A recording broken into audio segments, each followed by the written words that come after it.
Olá, está começando mais um Café com Letras e no programa de hoje vamos conversar com o médico mastologista Ricardo Boff. Vamos aqui discutir, entre outras questões, basicamente o câncer de mama. Nós utilizamos esse termo mastologista, muitos não devem associar, mas é basicamente o câncer de mama. Tudo bem, doutor? É um prazer recebê-lo. Tudo bem, obrigado pelo convite e pela oportunidade. Estamos aqui com um livro, Temas Controversos na Mastologia, que é uma obra que o senhor, em conjunto com outros colegas de medicina, vamos até citar os outros médicos, Felipe Sauer, Lourenço De Carli, Guilherme Portela Coelho, André Borba Reiris, que tentam, de uma forma ou de outra, esclarecer os principais problemas na área do câncer de mama, e, sobretudo, chamar a atenção para um ponto que é bastante batido, se podemos dizer assim, mas que nunca é demais enfatizar, que é a questão da prevenção, né, doutor? Como é que tem sido essa situação e por onde vocês puxam essa temática no livro? Bom, a ideia do livro Temas Controversos, ela surgiu exatamente pelo avanço da ciência. A medicina evolui constantemente e a mastologia é uma especialidade médica que evolui bastante. À medida que surgem novos métodos, novos diagnósticos, novos tratamentos, surgem também dúvidas, porque os novos métodos e os novos tratamentos são comparados com aqueles já existentes. E a partir daí surgem as discussões, as análises para ver qual é o melhor tratamento, qual é o melhor método que a gente vai oferecer, visando sempre um tratamento, um acompanhamento de excelência para os pacientes com câncer de mama. Como tu falasse, o diagnóstico precoce continua sendo uma arma muito importante, talvez a mais importante para o tratamento do câncer de mama.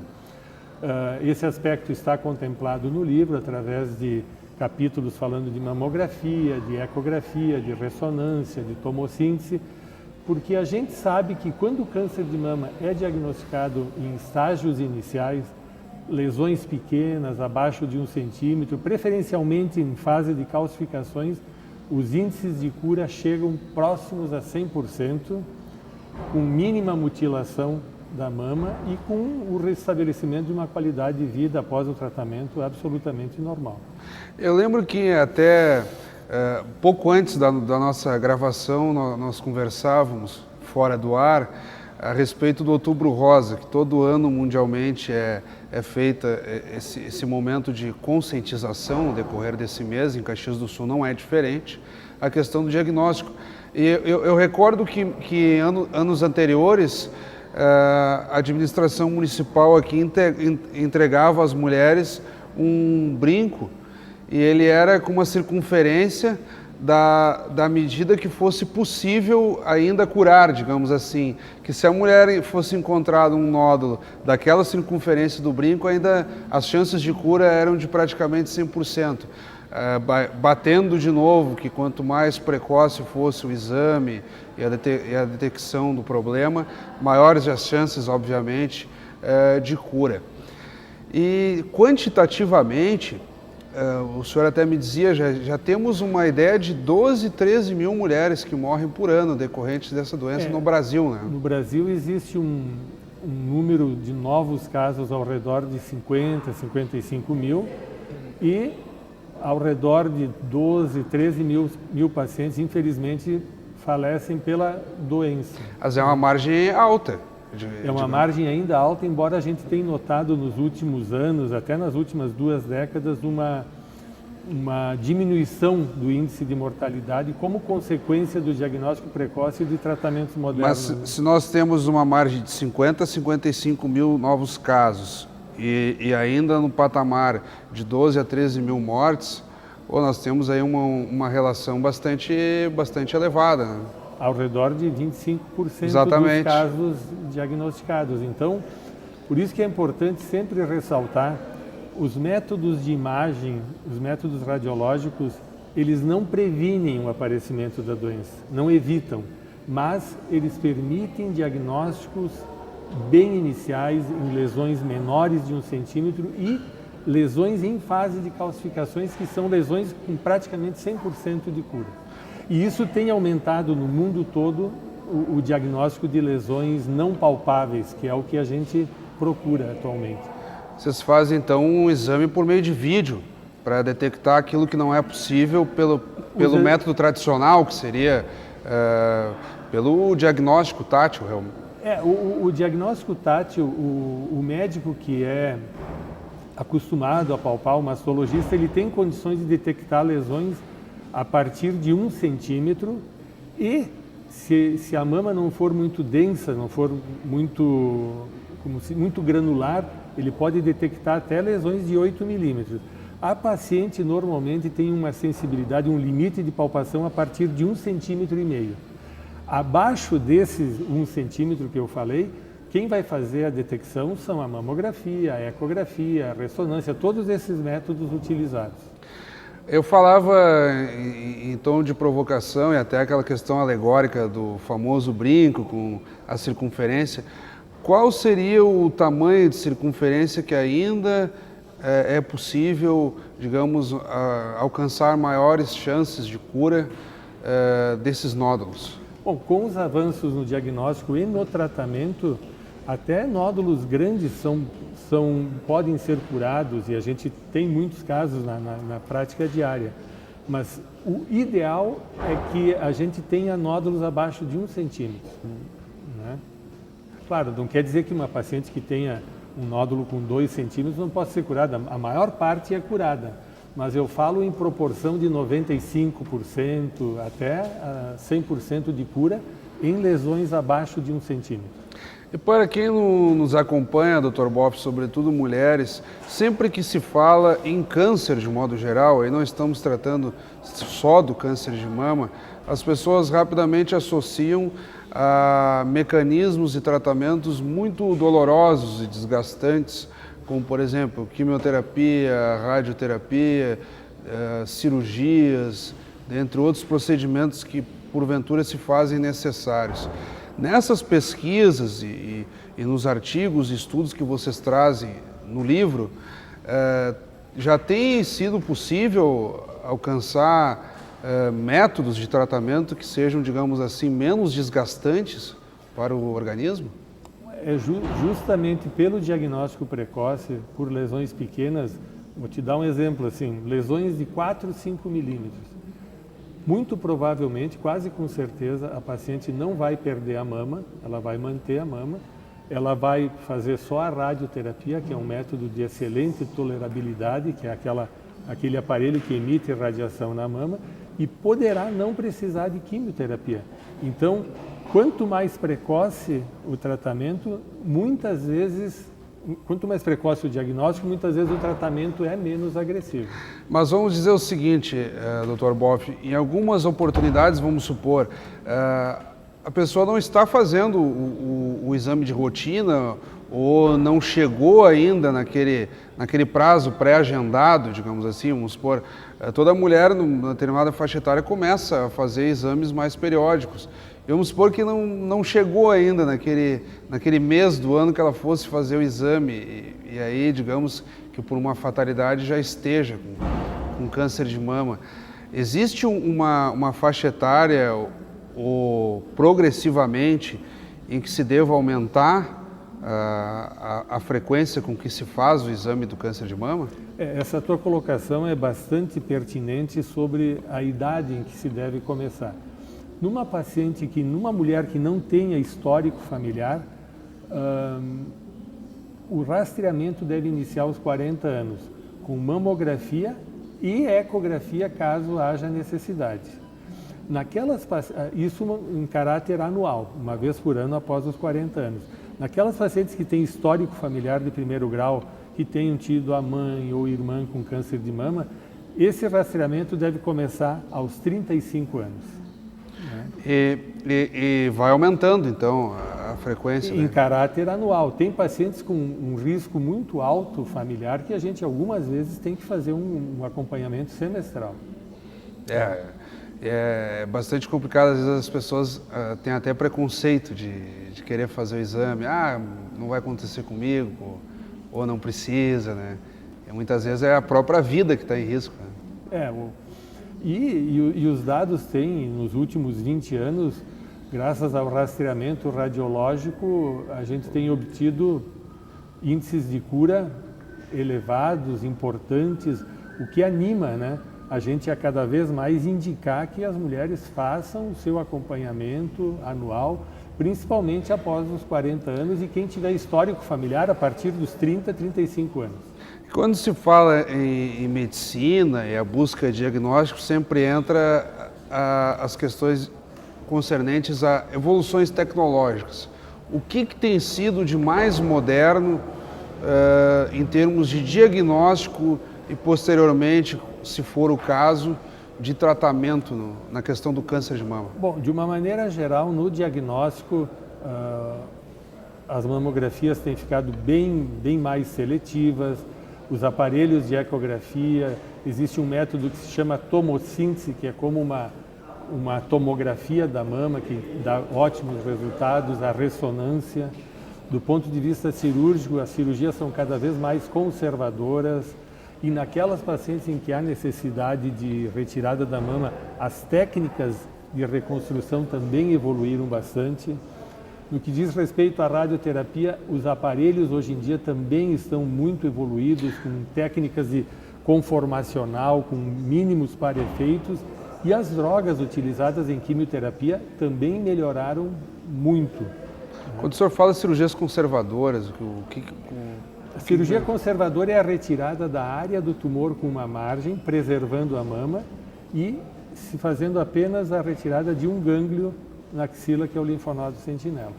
Quando nós falamos do livro Temas Controversos na Mastologia, o cidadão comum, eventualmente, pode também ter acesso, tirar proveito, ou o livro se propõe a ser mais científico, digamos assim, para a comunidade médica? Né? Ele é um livro direcionado à classe médica, a todos os envolvidos no diagnóstico.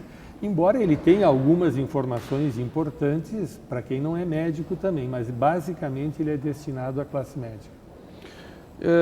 Doutor Boff, estamos chegando próximo ao final do nosso tempo, digamos assim. Eu gostaria que o senhor tocasse um ponto que não tenhamos abordado até aqui e de forma a tentar esclarecer cada vez mais quem nos acompanha, um assunto tão nebuloso, tão difícil de ser enfrentado e que ainda temos índices altíssimos de mortalidade, quando podemos dizer 12 a 13 mil pessoas. Né? E aproveitando, eu gostaria que o senhor tocasse num ponto que poucas pessoas sabem, digamos assim, que o câncer de mama pode também incidir em homens. Né? É uma patologia rara em homens, mas ela existe. 1% dos casos de câncer de mama acometem homens. Aqueles homens que aparecem com algum nódulo na mama, aparecimento de sangue pelo mamilo, aí eles devem também procurar o atendimento com o mastologista. Inclusive, se eu não estou enganado, os meninos na fase de adolescência têm um pouco disso também, né? Mas aí não é câncer. Não é câncer, mas sim uma alteração no que se chama tamanho. ginecomastia da adolescência, que é um processo normal dentro da maturação hormonal que eles estão iniciando. Mas aí até é interessante para que as pessoas não confundam. De repente, Claro. Os pais em casa observam o filho e já começam a ficar preocupados, né? E o câncer de mama no homem, ele tem algumas características semelhantes das mulheres, e uma delas é que ele acomete até uma idade a mais do que a mulher, ao redor, a partir dos 50, 55 anos, e a mulher já começa a aumentar a incidência de câncer a partir dos 35 anos. Tem uma diferença considerável de idade. E em Caxias do Sul, especificamente, no contexto local, como é que o senhor tem observado essa movimentação?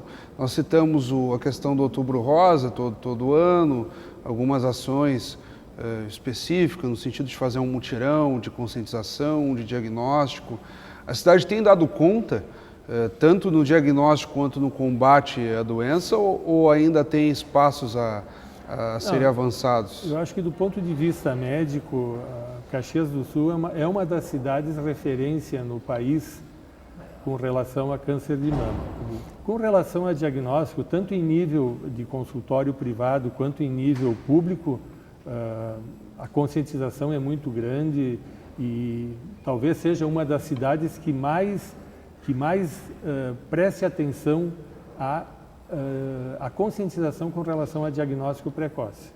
Quando tu me pedes assim para fazer alguma consideração final, o mais importante, Fábio, é que a melhor forma atual de tratar câncer de mama e de curar câncer de mama é diagnosticá-lo cedo. Sim. Eu acho que se ficar essa mensagem, eu acho que ela vai ficar, nós estamos certamente assim recompensados.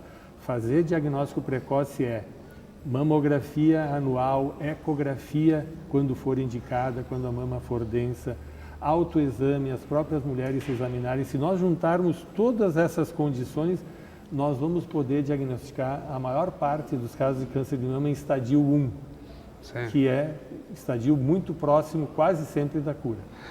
Eu sei que eu vou sair um pouquinho do tema, mas o senhor como médico, pelos seus estudos, inclusive trocando experiências com colegas, o câncer de um modo geral, muito se fala disso, da dificuldade, do interesse da comunidade médica em buscar a cura definitiva do câncer e, ao mesmo tempo, não se alcança isso. Como é que, pela sua percepção, quando chegaremos a uma cura do câncer de uma forma genérica? Olha, nós já temos vários casos, tipos de cânceres que já são curados, que não eram antigamente, né? Seu próprio câncer de mama. O próprio câncer de mama. A cura completa, ela vai chegar muito provavelmente quando se dominar completamente o genoma humano, o código genético. Quando a gente puder interferir no código genético de uma mulher, por exemplo, ela vai, em determinada idade, vai ser feito um exame e a gente vai ver, bom, essa paciente tem predisposição. E aí algum medicamento, alguma interferência vai mudar o código, vai reprogramar o código genético. Previamente, antes de estourar a metástase, digamos assim. Não, antes de começar o tumor. Então, assim, isso está sendo discutido, mas é previsto para daqui a 15, 20 anos ainda, com o andamento das pesquisas.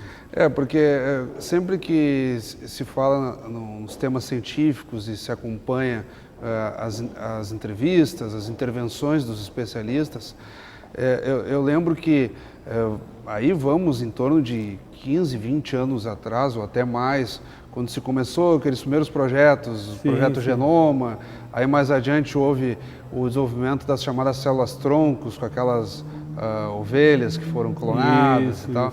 Havia uma expectativa de que fosse muito acelerado o processo, né? Desenvolvimento de novos tecidos e até, por que não, a cura de doenças muito malignas para o nosso contexto, como a AIDS, o câncer, do qual estamos tratando mais especificamente aqui, mas como o senhor mesmo coloca, há um tempo de maturação que talvez não é tão rápido quanto inicialmente se esperava, né? É porque os genes envolvidos, eles são muitos genes envolvidos, já estão identificados alguns genes que predispõem ao câncer de mama naquela forma hereditária, que foi o famoso caso da Angelina Jolie. Graças à tecnologia genética foi diagnosticado que ela tinha um gene que predispunha ao câncer de mama e ela fez uma mastectomia profilática, retirou as duas mamas, manteve pele, manteve areola, porque a cirurgia plástica evoluiu, a reconstrução evoluiu bastante. Aí ela acabou se valendo de próteses de silicone, né, para reconstruir a mama. Né? Mas ela teve esse benefício graças à evolução da tecnologia da genética. Porém, 70% a 80% das mulheres atualmente que têm câncer de mama não tem nenhum histórico familiar.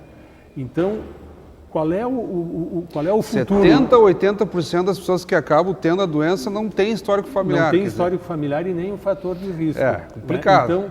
Então a pesquisa está se direcionando bastante para identificar possíveis genes nesses casos esporádicos.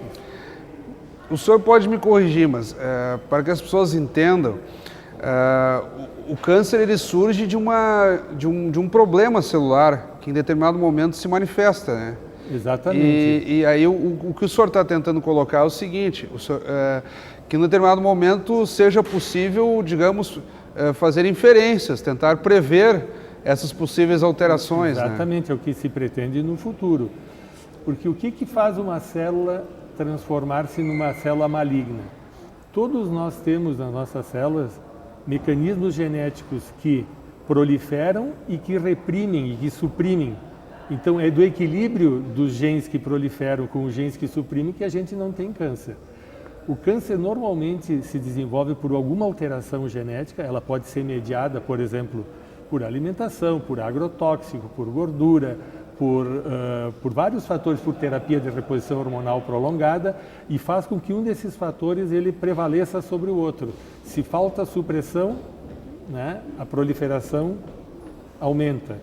Se a proliferação aumenta muito, mesmo com uma supressão adequada, Sim.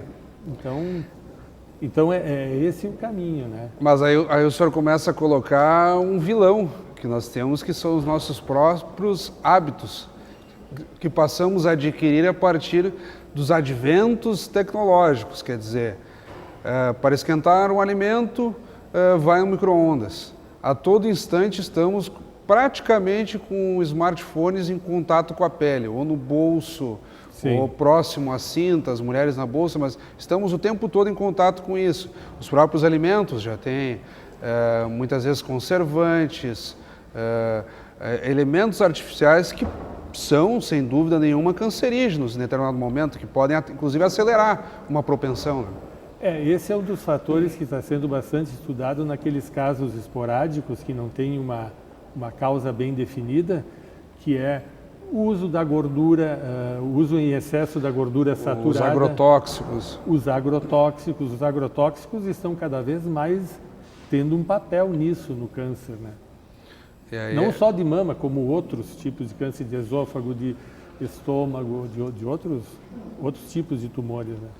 Mas também, aí vamos entrar naquela questão quase que darwiniana de seleção natural, a excessiva convivência com a radiação, com estimulantes cancerígenos, se pudermos usar esse termo, pode nos criar também resistências, nos tornar, digamos assim, desenvolver formas de sobrevivência a essa situação. Talvez um cidadão que não vivesse nesse mundo tomado de radiação que vivemos hoje, talvez morresse mais rápido. Né? Não, aí entra a predisposição individual, que é, em última análise, a predisposição genética. Nós podemos, nós dois, estarmos expostos aos mesmos riscos carcinogênicos e eu ter câncer e tu não.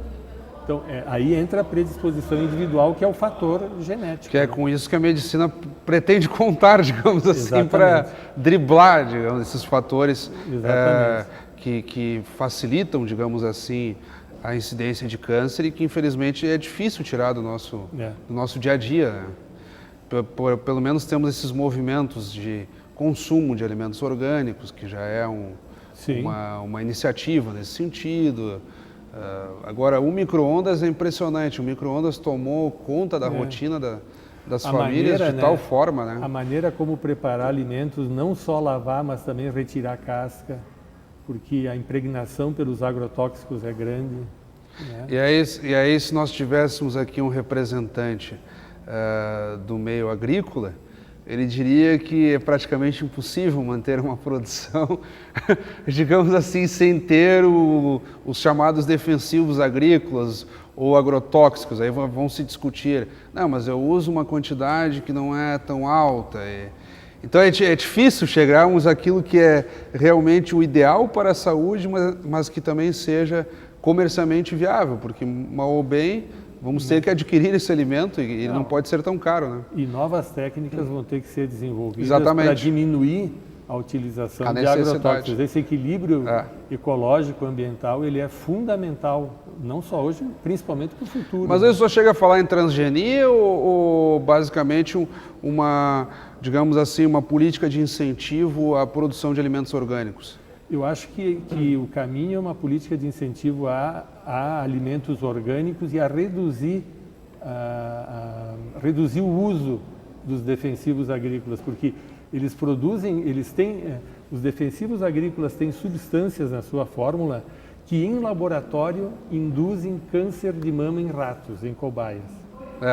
Então, por isso que a pesquisa cada vez mais evolui para demonstrar isso. E aí nós vamos chegar em supermercados e olhar aquele famoso moranguinho, daqui a pouco atinge proporções absurdas, né? Certamente, a própria fruta acaba se descaracterizando, né? Certamente o melhor moranguinho e o mais gostoso e o melhor pêssego e o pêssego mais gostoso é aquele pequenininho que não foi usado nada. Que não foi usado nada. Aí também fica uma provocação para o poder público também de haver um estímulo maior, né? Eu lembro, há anos, houve um grande debate quando se começaram aquelas transgenias nos grãos, né? Sim. Soja principalmente, que o Brasil começou a ter produções recordes, né? E aí se dizia até que ponto deveria ter o grão transgênico ou não, enfim. Foi um grande debate que ainda persiste, né? Eu acho que até a transgenia, os transgênicos, eles podem evoluir de maneira a tornar os alimentos resistentes às pragas e aí não haver a necessidade de Exatamente. agrotóxico, né? É um outro caminho. Bom, doutor Ricardo Boff, eu tinha encaminhado o encerramento, nós começamos a entrar, porque realmente o tema do câncer em si, eles nos propiciam uma série de debates. Eu acredito que quem está nos acompanhando também deve ter gostado do panorama que traçamos a partir da ideia do câncer de mama, porque, em última análise, não está isolado, né? Sim. Nós temos que também entender essas doenças à luz do nosso cotidiano, até para nos prepararmos melhor nesse enfrentamento, porque, de fato, o cidadão tem que pensar sempre em enfrentar, seja preventivamente, que é o ideal, ou então combatendo, se tiver o infortúnio de ser acometido pela doença. Muito obrigado pela sua entrevista, doutor Ricardo Boff. Obrigado pelo convite, pela oportunidade, e eu espero que possa ser útil aos que assistem à TV Câmara. Bom, fica a sugestão não só para a comunidade médica, digamos assim, temas controversos na mastologia, livro editado pela Lori Graff, se eu não estou enganado, que o doutor Ricardo Boff, mastologista, organizou em conjunto com seus colegas. E aí a nossa produção aqui vai situar a imagem do nosso livro e fica essa dica, então, para que o pessoal adquira e tente se informar um pouco mais. Teria algum endereço, e-mail, para quem tiver dificuldade de acessar ou eventualmente se interessar por dicas do senhor e dos seus colegas? Não, o livro vai estar na Associação Médica de Caxias do Sul, né? E provavelmente ele vai estar também nas redes sociais, né? Nas livrarias, de modo geral? Nas livrarias, naquelas que lidam com livros médicos, né? Então tá. Muito obrigado. Mais uma vez, muito obrigado, doutor Ricardo Boff. Eu te agradeço. Conversamos então com o médico mastologista Ricardo Boff. Obrigado pela audiência, continue acompanhando a nossa programação e até o nosso próximo encontro.